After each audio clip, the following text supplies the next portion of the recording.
Oi, boa tarde. Já estamos aqui ao vivo e a cores. Vamos aguardar um pouquinho. Eu sempre gosto de entrar um pouquinho antes para dar uma arrumada, ver como é que tá, né? Pra gente começar a já preparar. Ó, o Jonathan já entrou. Chama ali o Jonathan. Vamos chamar o Jonathan então?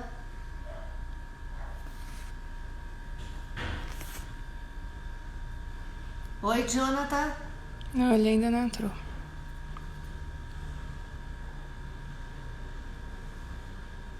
Agora sim. Oi, Jonathan.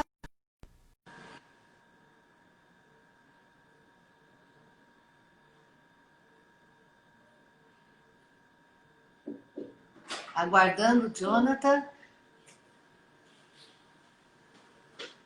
Vamos aguardar. Vamos ver o Jonathan entrar aí. Oi, Jonathan. Agora sim, tudo bem? Boa tarde. Oi, que bom estar aí com você. Que bom que deu certo, que você entrou conosco. E friozinho hoje em Curitiba, né, Jonathan? Frio demais, aqui é sempre, né? Mas a gente está acostumado. É uma cidade muito gostosa. Então, vamos começar? Vamos começar. Então tá, joia. Gente, uma ótima tarde para vocês. Estamos começando hoje aqui, então, essa live em Curitiba. Só para informá-los, eu estou em Curitiba. Vim para cá para estar mais perto aí da equipe. E vamos falar um pouco o que nós temos hoje como a nossa live. Nós vamos hoje falar muito sobre meio ambiente, mas mais poluentes atmosféricos. Nós vamos falar sobre emissões atmosféricas.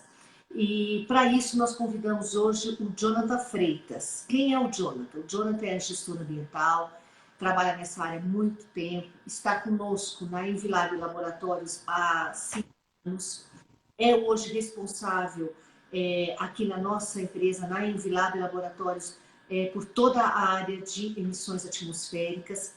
É bastante conhecido no mercado nesta área e é um profissional assim que eu respeito muito e que tem um trâmite muito, muito grande com os industriais, não só do Paraná, mas do Brasil todo, porque nós fazemos medições atmosféricas através da Envilab pelo Brasil afora, né, Jonathan? A gente vai para Mato Grosso, a gente vai para o Sul inteiro, vai para o Nordeste, enfim, nós estamos no Brasil todo.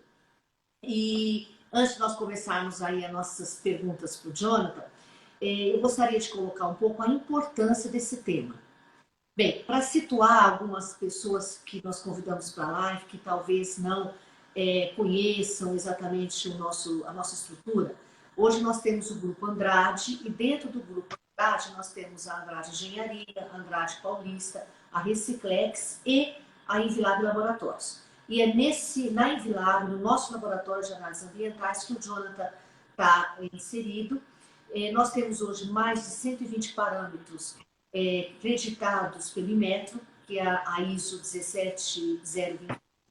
Então, nós somos hoje um laboratório, um dos com maior número de parâmetros acreditados no sul do Brasil. Isso também é importante colocar, porque vocês vão ver ao longo da live como é importante essa parte de acreditação e de certificação. E nós convidamos aí o Jonathan porque ele é realmente um doutor nessa área e acho que vai esclarecer muitas dúvidas que surgem, até de empresas, sobre as questões de legislação e mais outras questões. Bom, falar um pouco de qualidade do ar antes da gente chamar o Jonathan aí nas questões. Gente, nós estamos vivendo uma pandemia. De uns meses para cá, começamos muito a nos questionar sobre saúde, sobre vida, sobre sobrevivência. Vimos amigos, às vezes até pessoas próximas, sucumbirem com esse novo coronavírus, outros adoecerem e conseguirem se reerguer. E começamos a questionar mesmo qualidade de vida. E só que nós não paramos para pensar nas questões ambientais do ar, da respiração. Nós respiramos o tempo inteiro. Somos seres que precisam respirar para viver. E que qualidade de ar é essa que nós respiramos? Eu digo por mim, eu tenho um problema asmático.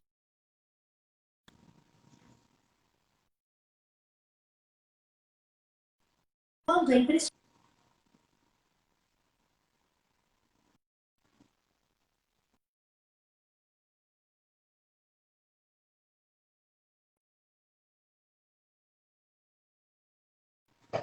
ruas, dos carros, eu melhorei muito, Jonathan, até te falando aí. Mas eu tenho problema sério com falta de ar. Então, assim, e a gente vai vivendo e não vai se dando conta dessas coisas, que são extremamente importantes, que é a nossa vida.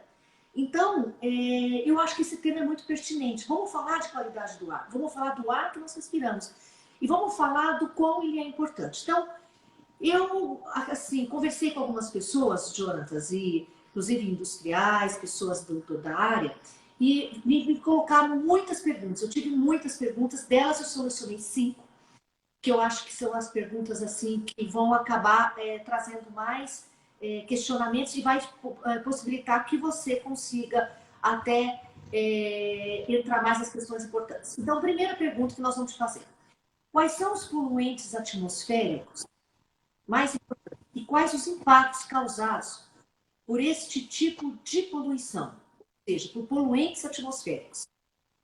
Você podia falar um pouco para a gente disso? Claro, claro. Então tá bom. Deixa eu me apresentar mais um pouquinho. Então a dona Teresa já falou do meu nome, já falou que eu trabalho aqui na Andrade Engenharia, na Envilab, há 5 anos. E eu sou gestor ambiental formado já. E estou nesse trabalho também, adquirindo conhecimento desde sempre aqui na Envilab Laboratórios, certo? Então, eu posso dizer que é um trabalho que a gente vai adquirindo mais conhecimento a cada dia, não é uma coisa que a gente aprende do dia para a noite, mas que é um assunto muito importante a gente falar sobre a poluição atmosférica especificamente. O ar que a gente respira está aí e isso a gente não pode abrir mão. Então, assim, a gente precisa realmente cuidar desse ar. Então, vamos falar o que é a poluição atmosférica em si. Então, poluição atmosférica, o que a gente entende de poluição atmosférica é exatamente a poluição do ar que a gente respira, né? Através do quê? Através de gases tóxicos, através de partículas sólidas, através de líquidos, através de liberação de excesso de energia, várias formas de poluição. E essa poluição acaba realmente causando vários danos, principalmente à nossa saúde, como a senhora mesma falou, né? Os danos à saúde, que são doenças respiratórias, né? Principalmente, mas também causam danos ao nosso clima, causam danos às nossas bacias hidrográficas, porque, querendo ou não, ela vai afetar as chuvas, né? Vai alterar os padrões de chuva e também, consequentemente, a nossa alimentação, a nossa pecuária, tudo vai ser atingido, né? Então, é um problema que, se a gente for enumerar, existem inúmeras formas aí de danos que vão ser causados aí ao bem humano e ao bem ambiental. Com certeza. E você falou uma coisa importante. Nós temos que entender que a natureza ela é cíclica. Então, o que acontece no ar atinge o solo, que atinge o líquido e vice-versa. Também a poluição hídrica atinge o solo, que atinge o ar pela evaporação. Nós temos que entender que o processo da natureza ele é um processo cíclico. Uma vez, até numa live sobre lixo zero, eu comentei isso. Nós, seres humanos, queremos trabalhar, viver num planeta de uma forma plana. Mas, na verdade, nosso planeta, que tem vida, que pulsa, ele é cíclico. Então, quando você fala de poluentes atmosféricos, o que pode causar no todo do meio ambiente, em todo o desequilíbrio, isso é uma verdade. Né? E para quem quiser ver. Né? Nós tivemos a semana passada esse ciclone aí que veio nos atingir. Eu estava aqui em Curitiba, no nosso prédio, eu vi pela janela as folhas das árvores voando. Foi uma coisa assim surreal. Então, assim, a força da natureza ela é muito grande. A gente não tem domínio sobre ela. Mas o tempo todo, né, Jonathan, a gente provoca a natureza. Né? Nós Exatamente. o tempo todo, né? Bom, vamos então agora a uma outra pergunta. O que define os padrões de qualidade do ar e como nós podemos atender a esses padrões? Então, vamos entrar um pouco agora nessa questão técnica, né, que eu acho importante. Só um parênteses antes de você responder. Quem estiver nos assistindo, pode colocar questões, perguntas, se tiverem dúvida, ao longo aí da nossa live, porque se tiver, a gente vai estar aqui tentando responder. Hoje é um bate-papo, realmente até para tirar dúvidas para aquelas pessoas que têm. Então, voltando na pergunta, o que define os padrões de qualidade do ar e como entender os padrões, John? Então, falando em padrões de qualidade do ar, a gente já passa a falar do monitoramento, né? Do cuidado que a gente tem que a gente deve ter com o meio ambiente. Então, assim, quando a gente fala em padrões de qualidade do ar, hoje em dia, com estudos, existem padrões que devem ser limites máximos a ser alcançados para a emissão de poluentes atmosféricos, né? Então, assim, quem define esses padrões? Quem define esses padrões são as legislações nacionais e estaduais, que são vigentes hoje no Brasil, né? Uhum. Então, assim, se a gente falando de resolução nacional para emissões atmosféricas, nós temos o CONAMA 436 de 2011, e aqui no Paraná, principalmente, é uma legislação bem específica, é a resolução SEMA 016 de 2014. São duas resoluções que gerem todos os padrões de emissão de lançamentos atmosféricos. No Brasil, nós temos o padrão de emissão nacional, que é o CONAMA 436. Essa é uma legislação nacional.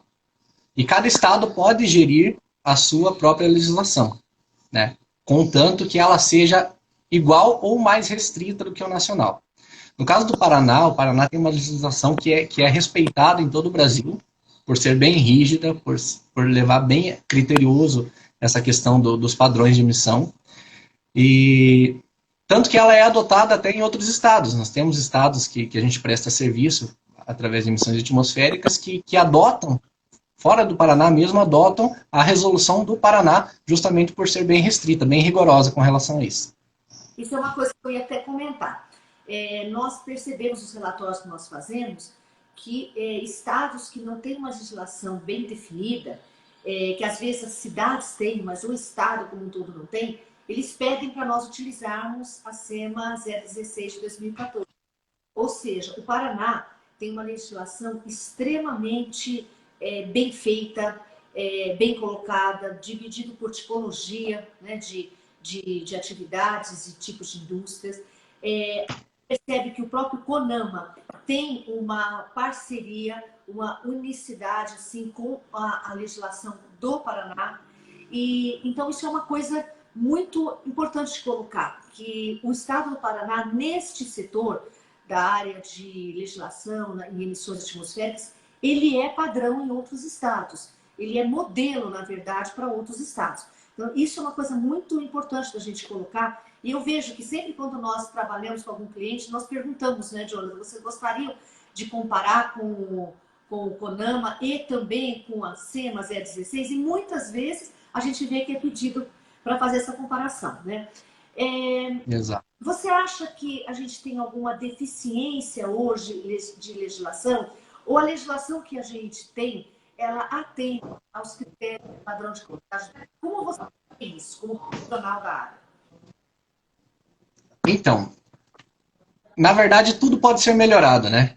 A legislação que a gente tem hoje vigente no Brasil, ela é bem eficiente com relação aos padrões de emissão, porém, várias coisas podem ser melhoradas, né? A gente percebe que muita coisa poderia ter um limite menor, uma frequência de amostragem menor, né? Onde não acontece, né? São as coisas que a gente vê que a situação é bem crítica, realmente, que aquele determinado tipo de atividade merecia um critério mais rigoroso com relação a isso, mas que não existe hoje na legislação. Mas, assim, no geral, a legislação do Brasil, ela é bem eficiente nisso. Bom, como a gente sabe qual a frequência, isso é uma pergunta que várias pessoas me fizeram. Como saber qual a frequência de ser realizado o tratamento das emissões atmosféricas? Como que eu sei? Eu tenho, por exemplo, uma olaria, vamos supor. Eu preciso fazer emissão, fazer o controle da minha chaminé, eu tenho uma caldeira. Como que eu sei? Eu tenho que fazer semestral, trimestral, anual? Como que eu sei a frequência que eu devo realizar esse monitoramento? Essa é realmente uma dúvida que o pessoal nos chega aqui bastante, essa dúvida. O pessoal realmente pergunta qual é a frequência, tem sempre essa dúvida, né? Por que eu preciso monitorar? Entre outras perguntas, perguntam também com relação à frequência. Então, a frequência, na verdade, quem vai determinar a frequência são as resoluções vigentes. Porém, eu preciso saber qual é o equipamento que você tem instalado, qual é o teu processo, qual é a tua fonte de poluição, né? Tudo isso vai determinar, são vários fatores que vai determinar a frequência da amostragem. Por exemplo, o equipamento que eu utilizo, a potência térmica desse equipamento, no caso de queima, a taxa de emissão gerada de poluentes nesse determinado equipamento, nessa fonte de contenção, o estado onde está localizada a empresa vai determinar também, pode determinar como condicionante da licença de operação, né? Ou a Secretaria de Meio Ambiente Municipal, que pode também determinar através de condicionantes qual é a frequência de amostragem. Isso pode ser maior ou menor do que a legislação. Uma coisa que eu queria te perguntar, quando a gente fala poluentes, vamos dar um pouco de nome aos bois, por exemplo, material particulado, que é o que a gente aspira, na verdade, pode ter os materiais inaláveis. Nós temos o que a gente chama de óxidos, né, de enxofre, o SOX, os dióxidos de nitrogênio, NOx. Nós temos metais, as pessoas não sabem, mas a gente pode medir na emissão na atmosfera de metais. Nós temos o hidróxido, o dióxido de carbono, CO2, temos o monóxido de carbono, CO. Quais outros que você falaria? Amônia, que é muito importante, ácido sulfúrico, eu estou lembrando agora aqui, fluoreno. Gente, vocês não têm noção do que a gente pode estar respirando. Eu não estou aqui para fazer uma live de alarme, mas na verdade é um pouco. Porque o que a gente tem que saber é o seguinte, nosso ar que nós estamos respirando tem tudo isso, está misturado. Nós estamos, não é porque eu estou perto de uma zona industrial ou não estou perto de uma zona industrial. Hoje tem a ver com o comércio, tem a ver com as atividades. A gente faz medição, por exemplo, na saída, né, da chamamento de crematórios. Né? Nós fazemos vários tipos de serviços, de atividades que não são só indústria. Porque a pessoa, quando fala em poluição atmosférica, nós temos muito na nossa mente, eu, por exemplo, que sou lá da década do século passado, a gente tem muito na mente, na década de 70, aparecia uma chaminézinha, não sei se as pessoas lembram disso. Você não é dessa época, João, você é mais novo, mas aparecia uma chaminézinha e dizia assim, o Brasil é época do militarismo, o Brasil é um país aberto para indústrias, e usava-se, por incrível que pareça, uma chaminé saindo uma fumaça preta, como sendo beleza, nós vamos poluir, mas vamos ser um país desenvolvido. O Brasil, ainda na década de 70, tinha essa posição, que hoje seria uma vergonha nacional colocar uma chaminé representando o progresso de um país. Mas se colocava, saía ainda em preto, não era branco, né, para mostrar que era poluição mesmo e mostrar o desenvolvimento de um país. Era assim. A gente via esses slogans, né, na década de 70. Então, assim, e a gente sempre associou muito, as pessoas associam muito, eu percebo isso, poluição com indústria, poluição com emissão da indústria. Não é isso, gente. Nós estamos falando o ar que a gente respira, né, que está no comércio, que está na indústria, que está no mercado, que está no dia a dia, que está na rua, que os carros liberam. Então, por isso que eu quis falar um pouco dos poluentes. A gente está falando muito em poluentes, mas quais são eles, né? Você quer falar um pouquinho disso, Jonathan? Na verdade, o repertório, quando a gente fala em parâmetros de poluentes, é extenso demais, né? Então, a gente começa ali por partículas sólidas, como eu falei lá no início, né? Que realmente é aquela poeira que está em suspensão. Isso faz um mal danado para a saúde. A senhora, como tem doença respiratória, deve saber disso, né? Inclusive, um dado bem importante que eu estou lembrando aqui, eu estive verificando ontem com relação à OMS, ela divulgou um número que eu achei bem expressante, assim, 4,2 milhões de doenças respiratórias ligadas à poluição atmosférica por ano. 4 então, milhões de mortes causadas por doenças respiratórias. Então, é um número... Por poluição, especificamente. Exatamente. Agora, por poluição, tem esse estudo. Exatamente, atribuídas à poluição atmosférica. Quando a gente fala de poluição atmosférica, a gente não fala só das indústrias, como a senhora falou. Isso são gases emitidos pelos veículos, automotores, são poluições causadas por queimadas, né? Então a culpa não é só das indústrias aí também, né? Eu acho então, assim... porque, desculpa até te cortar, mas eu acho importante porque a gente, de uma certa forma, penaliza sempre muito a indústria. A indústria tem a sua parcela de participação no controle das emissões atmosféricas, com certeza, e é significativo. Mas não é só a indústria. Eu queria que você colocasse isso, né? Que você colocou esse dado da OMS, super importante. Gente, 4,2 milhões de mortes por doenças respiratórias oriundas de poluição. Então, veja só, lógico, nós estamos vivendo um momento de preocupação com o coronavírus e tudo, é um momento pertinente no país, no mundo, mas nós temos que aproveitar esse momento para sair também refletindo sobre outras coisas que podem nos causar morte, né? E eu sou testemunha.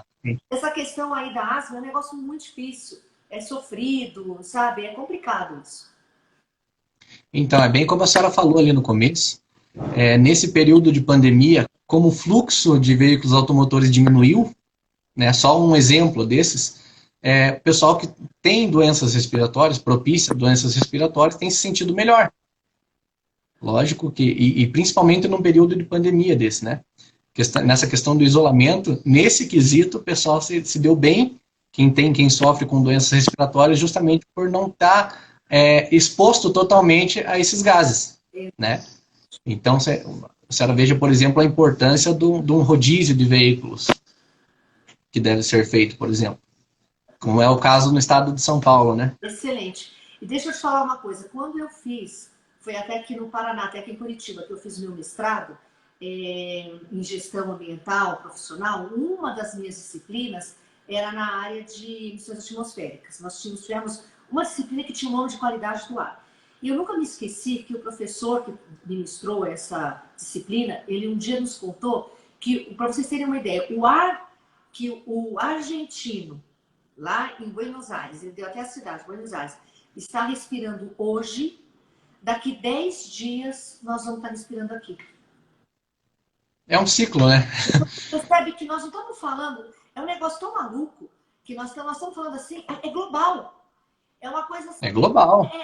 Eu não estou no Paraná, eu não estou em São Paulo, eu não estou no Brasil, é global. Então você imagina que maluco. Lógico que isso depende de direção dos ventos, velocidade, uma série de coisas. Mas em tempos normais, em situações normais, foi feito um estudo, isso é um estudo, não foi uma coisa jogada no ar, né? Um professor aí, doutor, passando essa informação para a gente, que o que hoje respira um argentino lá em Buenos Aires, daqui 10 dias nós vamos estar respirando este ar que respirou lá. E da mesma forma, nós aqui, alguém vai estar respirando da gente. Ou seja, é uma responsabilidade muito grande, né? Que a gente Sim, tá tendo é uma responsabilidade que, na verdade, a gente não se dá conta, né? Então, assim, por isso que existem esses controles, esses padrões de emissões, voltando lá à nossa pergunta, por isso que existem esses padrões, né? E esses padrões devem ser atendidos. Ainda bem que existem legislações que põem como se fosse um freio nessa questão da poluição para diminuir esses impactos, né, que são causados. Certo. Então, vamos lá. Vou fazer outra pergunta para você. Quando deve ser realizado o plano de emissões atmosféricas e o relatório de automonitoramento? Então, a gente sabe que nós temos que fazer as emissões atmosféricas. Existe uma legislação que dá uma periodicidade, inclusive por tipologia de atividade, né? Agora, a gente está perguntando, então, isso tudo já existe na legislação, então tem empresas que, pela sua tipologia, é semestral, o monitoramento das suas fontes de emissão, outras é anual, enfim, existe essa determinação em legislação, tanto estadual, nós estamos falando aqui do Paraná, como também em São Paulo, como também a nível nacional. Mas aí nós temos um outro assunto, que são os planos de emissões atmosféricas. Até para explicar um pouco. O plano de emissão atmosférica é aquilo que eu vou dizer que eu vou executar, baseado nas legislações. Então, eu tenho uma indústria, ou um comércio, ou um negócio, que eu tenho emissões, lançamento na atmosfera, e eu tenho que fazer um plano dessas emissões atmosféricas, submeter aos órgãos ambientais a aprovação, e aí realizar um relatório de automonitoramento. O que é automonitoramento? Eu vou fazer as minhas medições, né, semestrais, anuais, e depois eu vou colocá-las, isso num relatório, e vou submeter aos devidos e competentes órgãos aí ambientais. Então, a nossa pergunta é: quando deve ser realizado o plano e quando deve ser realizado o de automonitoramento? Entendi. Muito boa essa pergunta também. Aqui no Paraná, exclusivamente, a gente tem o programa de automonitoramento, né, e o plano de automonitoramento. A resolução da SEMA 016, ela fala bem exatamente com esses nomes. Programa de automonitoramento, no caso do plano de emissões, e relatório de automonitoramento, no caso do relatório de auto. Quando que deve ser apresentado? Então, como a senhora já falou, se eu tenho uma atividade, eu tenho que listar todas essas atividades, vamos colocar num português bem claro, assim, preciso listar essas atividades e prestar conta dessas atividades para o órgão ambiental da minha região, do meu estado. Então, assim, o plano de emissões nada mais é do que uma lista de todos os equipamentos, todas as fontes de poluição que eu tenho, com todos os dados possíveis dela, com relação à potência térmica, com relação ao combustível utilizado, com relação justamente à frequência de amostragem, entre outros dados também, né, onde eu preciso apresentar para esse órgão para isso ficar documentado que eu tenho todas essas atividades. Quando que eu preciso apresentar esse órgão, esse plano?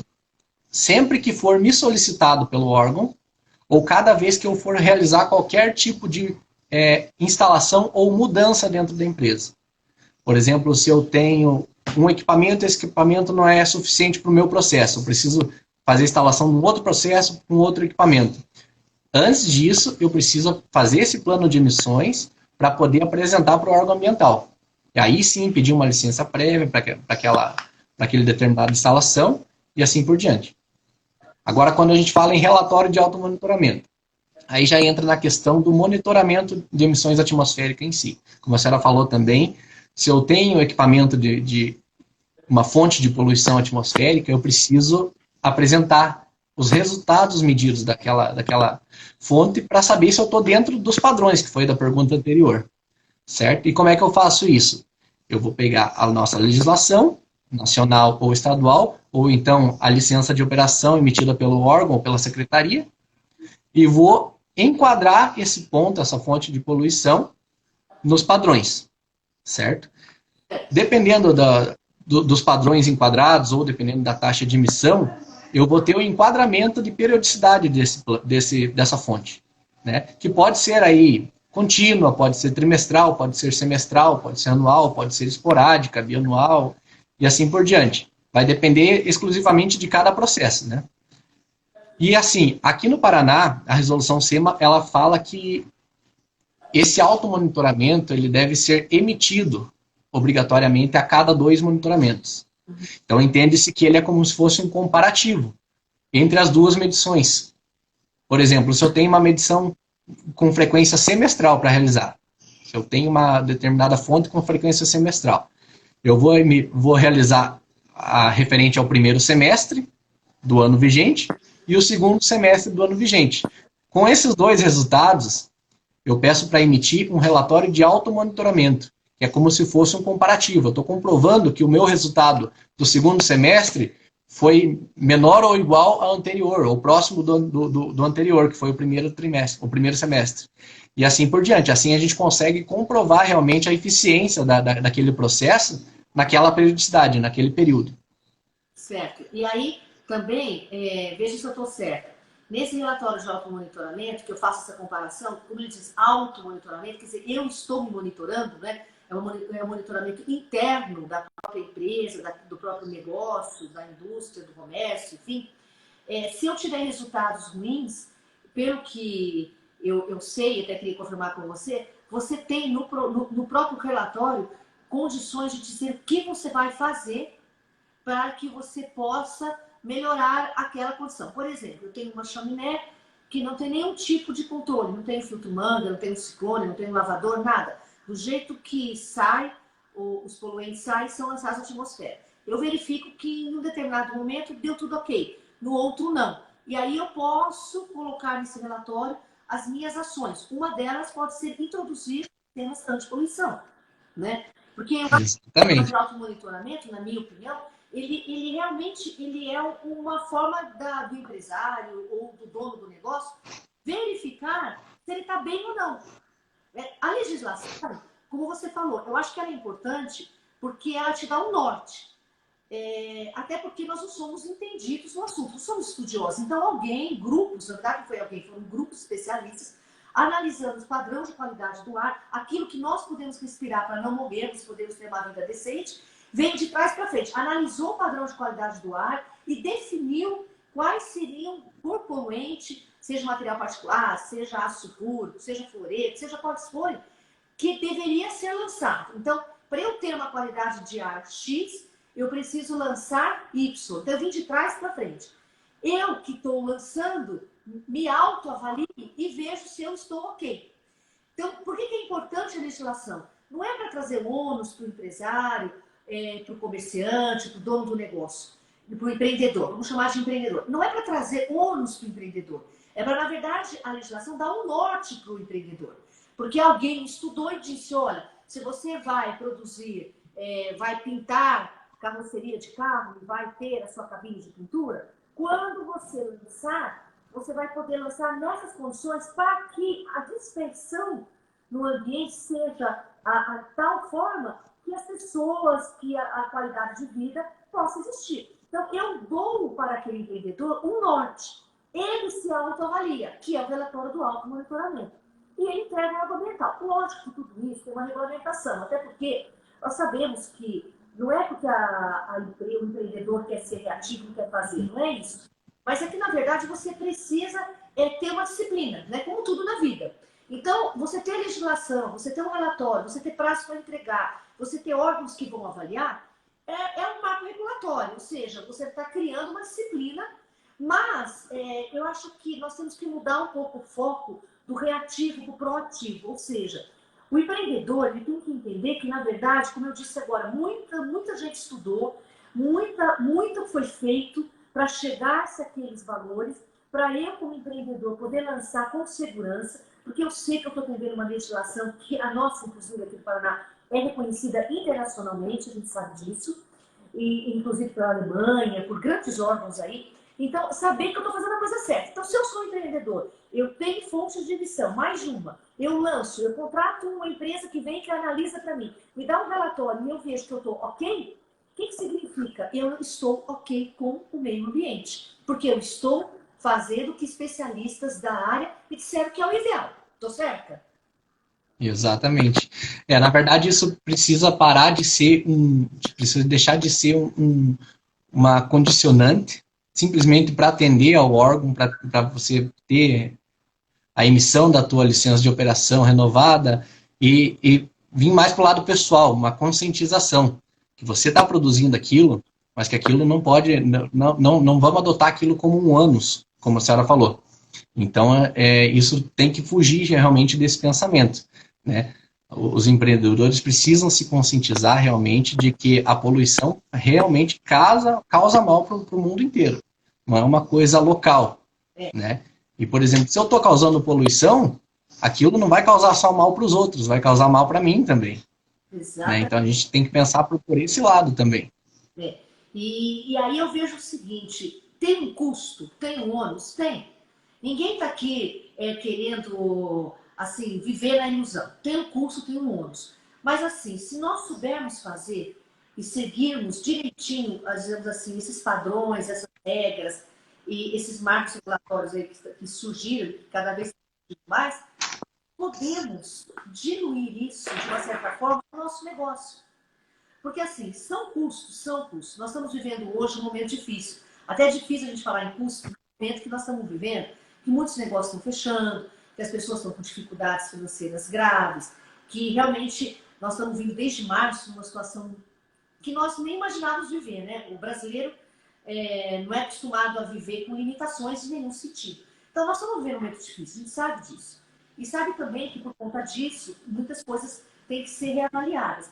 Mas vamos olhar o seguinte, vamos olhar que todo esse custo, existe um custo para você ter um sistema funcionando corretamente, você fazer análise, você fazer relatórios, você fazer tudo, tem custo. Mas ele é um custo que, se bem feito e bem acompanhado, né, deixando para a última hora, muitas vezes a gente vê, quando chega no ano, não fez medição no ano inteiro, daí quer emitir um relatório de automonitoramento, você tem resultado, aí fica difícil.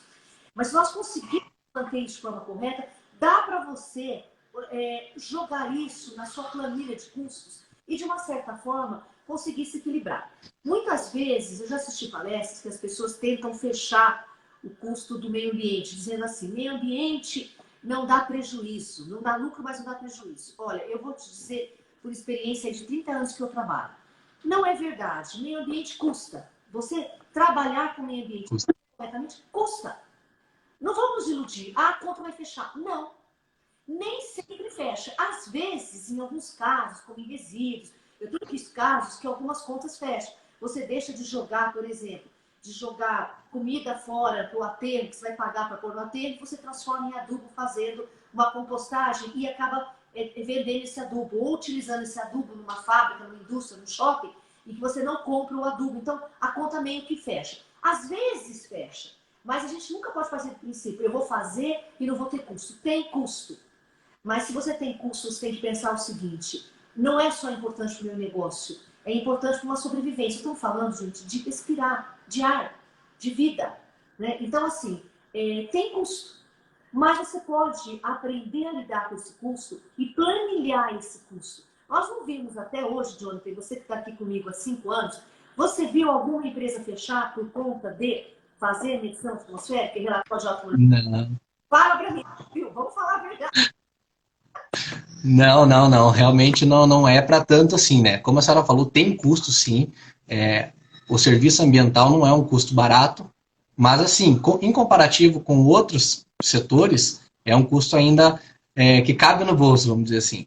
O que acontece? Hoje mesmo eu tive um exemplo, eu fui visitar um cliente onde esse cliente tinha um lançamento de determinada poeira, sem antes passar por um filtro de mango, um filtro de retenção, um ciclone, qualquer tipo de fonte de contenção. E esse produto ia embora. Simplesmente eu questionei essa cliente e perguntei para ela se esse produto que estava indo embora, se ele era produto que poderia ser vendido. Ela falou que sim. Eu falei, então a gente precisa reaproveitar esse produto. Você fazendo a instalação desse filtro de manga, você vai poder enclausurar esse equipamento e voltar esse equipamento para o processo. E era uma quantidade grande, grande mesmo. Então tá aí um exemplo onde ela vai fazer um investimento para atender o órgão ambiental, para atender a legislação, atender ao meio ambiente especificamente, né? Quando eu digo meio ambiente, eu falo o nosso meio ambiente, né? E mesmo assim ela vai ainda conseguir reverter parte desse valor para o processo dela novamente. Tá, então, você está tocando num assunto super importante. A gente nem discutiu aqui na live, nem falou sobre esse balanço de massa. Sobre isso existe em muitos processos industriais, onde você perde para a atmosfera produto que você pode reaproveitar ou entrar na sua cadeia produtiva. Às vezes ele é um subproduto que entra na sua cadeia produtiva. E foi o exemplo que eu dei do resto de comida, que você acaba fazendo compostagem e você reutiliza. Então, tem isso também. Além da questão, nós estamos focando muito a qualidade do ar, mas além da questão da qualidade do ar, nós temos a questão também do reaproveitamento, da questão financeira. Então, ela vai gastar, no caso, esse seu cliente, ele vai gastar colocando o sistema de poluição, mas ele vai ganhar lá na frente, porque esse material, que primeiro, iria para a atmosfera, piorando a nossa qualidade de vida. Segundo, deixando de atender a legislação. Terceiro, colocando-os numa situação vulnerável perante a legislação ambiental, ele vai reverter para si mesmo, porque vai voltar para ele, ele vai resolver todos esses problemas e ainda vai reaproveitar. Então, a gente tem que analisar que existem casos assim, não são todos, mas a gente tem casos que isso acontece sim, né? E a gente vê isso na indústria papel celulose, a gente vê isso em vários segmentos. Tá bom, agora vamos falar assim, eu acho que um assunto também que o pessoal me pergunta muito. É importante a contratação de uma empresa certificada para realizar o monitoramento das emissões atmosféricas? Por que eu te pergunto isso? Porque, assim, hoje, para um laboratório, uma empresa que faz análise, como é o nosso caso, estar completamente certificado e atender aí a nossa parte da legislação, como certificados, como todas as questões de calibração, manutenção de equipamentos, é um custo alto. E que muitas vezes a gente não consegue repassar o preço da análise. Por quê? Porque aí a análise vai ficar tão cara que a gente perde, não fica viável no mercado. E hoje, infelizmente, nós competimos, temos aí competindo conosco, não é nós competindo, na verdade, competem conosco, empresas que não se preocupam com isso. Compram lá um equipamento, não cuidam da manutenção, não cuidam de certificação, não cuidam de calibração, não cuidam de nada e saem fazendo medição. Lógico que eles vão ter um preço menor. Também não se preocupem em colocar profissionais qualificados para fazer a coleta, porque a coleta, vocês imaginem coletar em chaminés, às vezes extremamente altos, depois o Jonathan pode até falar, porque ele também já fez esse trabalho, em condições até perigosas, você coletar esse ar que está saindo, né? Essa emissão atmosférica. Você coleta, coloca em frascos, traz aquilo para uma situação de líquido, traz para um laboratório e faz uma análise. Porque nós temos que coletar. É diferente de pegar uma água, é diferente de pegar um papel, um plástico, um resíduo sólido. Eu tenho que captar, eu tenho que fazer todo um projeto de coleta de ar poluído, de emissão atmosférica, é muito surreal isso. Então, a gente tem competindo conosco empresas que não têm essa preocupação, nem de qualidade, nem de forma de coleta, nem de certificação, nem de coisa nenhuma. E aí, lógico, que fica uma competição injusta, né? Mas, enfim, nós fazemos a lição de casa. Hoje nós temos, como eu já falei, mais de 120 parâmetros acreditados pelo Inmetro, que é o órgão certo, correto para a certificação de ensaios laboratoriais, inclusive de coletas laboratoriais, né? A gente tem desde a coleta até o ensaio no laboratório, tudo certificado. Então, assim, eu te pergunto, é importante a contratação? Por que é importante, Jonathan, contratar uma empresa que tenha as certificações corretas? Então, vamos lá. A gente teve um exemplo bem recente aí, infelizmente, no Brasil, e naquela questão das barragens de Brumadinho, né? Onde teve um acidente que causou muitos danos para o meio ambiente, para as pessoas, né? Então, assim, justamente a responsabilidade de quem está fazendo o serviço ambiental, eu comparo a essa questão. O que acontece? De repente eu posso estar avaliando um processo que tem um fator de poluição extremamente potente, né? E no meu processo, na minha medição, se ela não tiver qualidade, eu posso apresentar que ela tem o mínimo possível. E aquilo vai se acumulando na atmosfera, quando vê, as pessoas ao redor estão morrendo por conta disso. Então, o que acontece? Hoje existe realmente o órgão, como a senhora falou, o Inmetro. Ele certifica exatamente as empresas de acordo com as metodologias vigentes, aprovadas, para coleta e para ensaios desse monitoramento atmosférico, né? O Inmetro hoje, ele, através da ISO 17025, que é uma ISO específica para ensaios laboratoriais, ela certifica o determinado laboratório para aquele determinado parâmetro. Então, assim, e o que acontece? O órgão, hoje, ele não aceita uma empresa que não tem essa certificação. Então, é como se fosse um pré-requisito para o órgão aceitar o seu relatório de resultados. Se eu não tiver uma empresa capacitada, treinada, certificada para realizar esse serviço, é a mesma coisa que eu não fiz nada, né? É uma garantia que a gente tem que essa empresa vai prestar o serviço com a máxima qualidade possível, com os máximos detalhes possíveis corrigidos, né, para atender dentro dos padrões como deve ser realizado. Mas tem uma coisa importante que você colocou, que eu acho que tem que enfatizar. Existem dois lados da moeda. Um é os laboratórios, você contratar um laboratório certificado, por quê? Muitos estados, São Paulo, por exemplo, você não faz nenhuma medição atmosférica se não tiver o laboratório que fizer, não tiver a certificação de acordo inclusive com a metodologia da CETESB, certificado pelo Inmetro. Tá, mas aí assim, então eu sou um empreendedor e contrato um laboratório e não me preocupo em saber se ele é certificado ou não. Lá na frente, eu paguei e tal, fiz análise, eu vou entrar no órgão ambiental com o meu resultado, porque eu tenho prazos, padrões, eu tenho que até renovar às vezes uma licença ambiental, e não é aceito. Então, eu tomei um prejuízo porque eu contratei um laboratório que não tinha certificação. Então, isso é um ponto. O outro ponto, eu acho que é a garantia do cliente, do empreendedor. Porque, assim, se o laboratório... Agora, esquecendo que é obrigatória a certificação. Supondo que o estado em que esse empreendedor se encontra não seja obrigatório a certificação. No caso que a gente deu aí de exemplo, que é o Inmetro, que eu acho que é a melhor nesses casos específicos aqui de medições. Eles não exigem.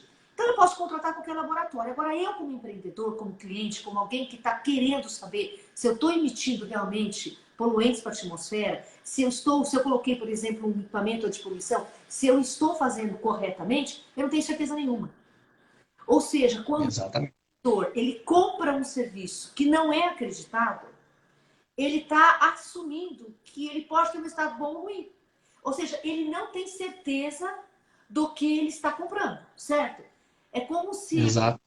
numa, sei lá, no supermercado e eu compro um produto que não tem obrigatoriedade de colocar o prazo de validade. Eu não sei se eu estou comprando um queijo que está estragado, que já passou do prazo de validade, ou não, eu não sei. Eu simplesmente estou comprando um queijo.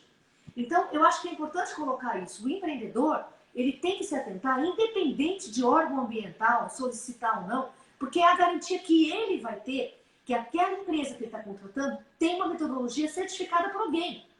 Então, por algum especialista, aquele laboratório que eu contratei, ele é certificado. Ou seja, alguém verificou que ele está fazendo tudo certinho.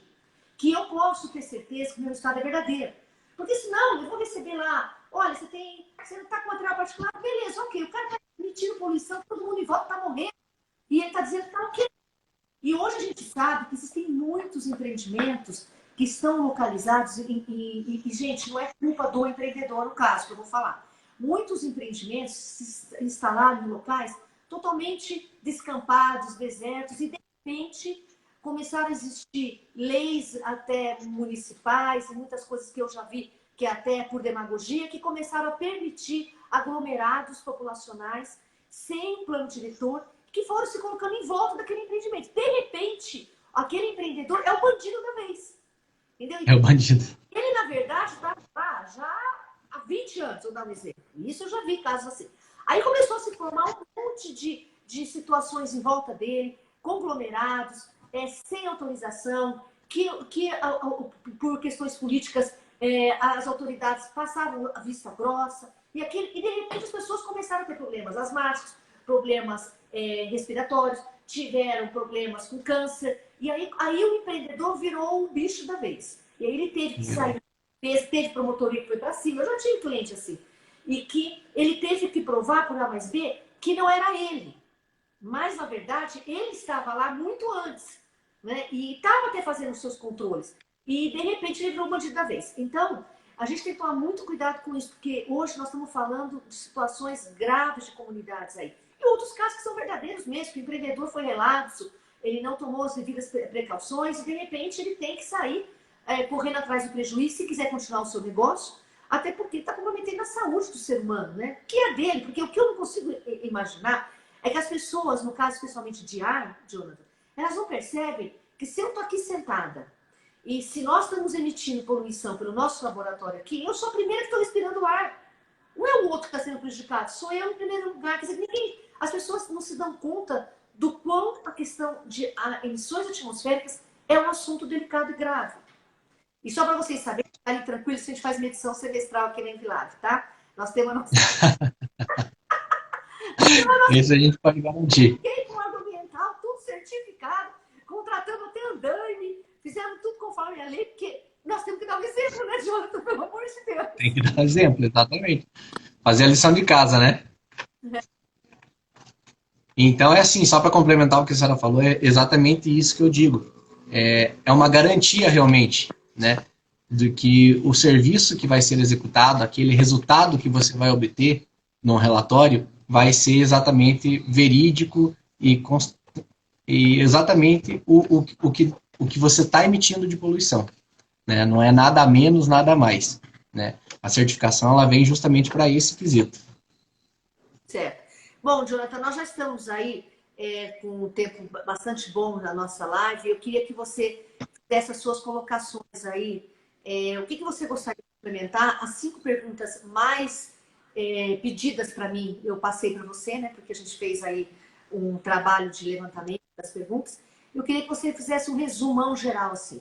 Quão é importante o controle da atmosfera, quão é importante o ar que nós respiramos. Lembrando que o que a gente respira aqui, alguém daqui 10, 15 dias vai estar respirando em outro lugar, né? Que nós somos todos irmãos nisso, estamos no mundo global. É um assunto tão grave quanto os assuntos de saúde que nós tratamos, né? Que ninguém para pensar, mas é um assunto muito grave. Sim. Enfim, ouvi aí as suas considerações. Então, na verdade, o que eu queria dizer é que realmente o meio ambiente, especificamente análise de emissões atmosféricas, é uma coisa que a gente está fazendo que é invisível muitas vezes, mas que faz um mal danado.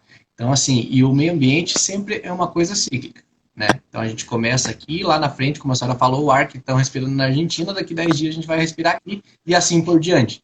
Então, assim, eu acho que é muito importante a gente se conscientizar dessas questões, justamente para e tomar os devidos cuidados para que isso não aconteça, né? Então, a gente, como empreendedor, fazendo o nosso papel, eu acho que a gente vai tornar o mundo bem melhor. O nosso ar bem melhor, né? É isso. E aquilo que eu sempre falo nas minhas lives, que eu acredito muito, que o Mahatma Gandhi falou lá atrás, e eu acredito muito nisso, que você seja a diferença que você quer ver no mundo. Então, eu falo agora por mim. Quando eu me formei em engenharia química e depois eu fui me especializar na parte de gestão ambiental, eu sempre quis trabalhar com alguma coisa que me trouxesse, que assim, que eu pudesse ter o meu ganho no pão de cada dia, que todo mundo procura o seu trabalho, mas que isso fizesse de alguma forma bem para alguém. Eu sempre pensei assim, desde quando eu estava estudando, eu queria escolher um curso que de alguma forma bem para alguém. Pensei muito em água, pensei no teu planeta Terra, né? Pensei muito em água, muito em líquido. Comecei minha carreira na parte de efluentes, né? Trabalhei muitos anos na área de efluente industrial e na parte líquida. E depois me apaixonei quando entrei pela parte atmosférica. Porque aí eu comecei a ver realmente que, é como você falou, é invisível, né? É um trabalho de formiguinha, porque uma coisa é você ver um rio contaminado, você vê peixe que morre, você vê um rio, às vezes, cor de rosa, às vezes com cores diferentes, porque alguma empresa com corantes lançou aquilo, mas você não vê no ar. Não vê no ar, não vai no ar. Então é essencial a gente tomar esses É uma, cuidados aí, cuidar do nosso ambiente. é uma morte silenciosa. Exatamente, exatamente. É aquele dado que eu falei no início também da OMS, é causado por isso, né? Então, as mortes por doenças respiratórias estão aí acontecendo e acontece por algum motivo, né? As mudanças climáticas, tudo isso a gente tem que estar atento, que é a gente mesmo que está causando. Exatamente. Então, assim, ficarmos de olho nisso, porque é uma doença que chega sem a gente perceber, é uma morte silenciosa, é um invisível, né? E nós temos muito menos controle como seres humanos nisso do que no solo e do que na água, que são mais visíveis, que você pode ver uma poluição, você pode ver um acidente, você pode ver um derramamento. O atmosférico é mais difícil. Bom, eu queria te agradecer, Jonathan, está terminando aqui a nossa live, te agradecer muito, te parabenizar, e eu quero falar aqui na nossa live que eu tenho muito orgulho de ter.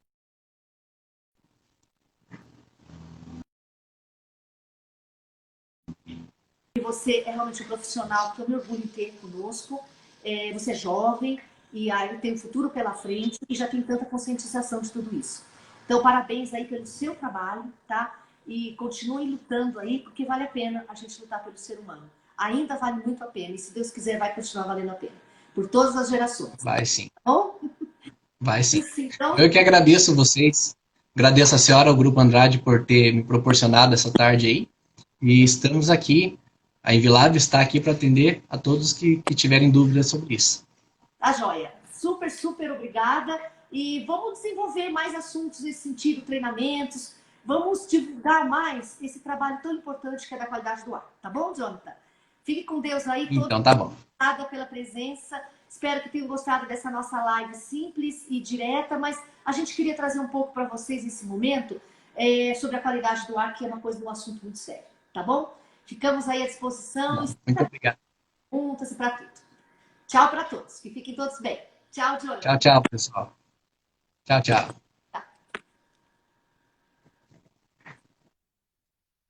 Não, peraí. Remover, né? Não.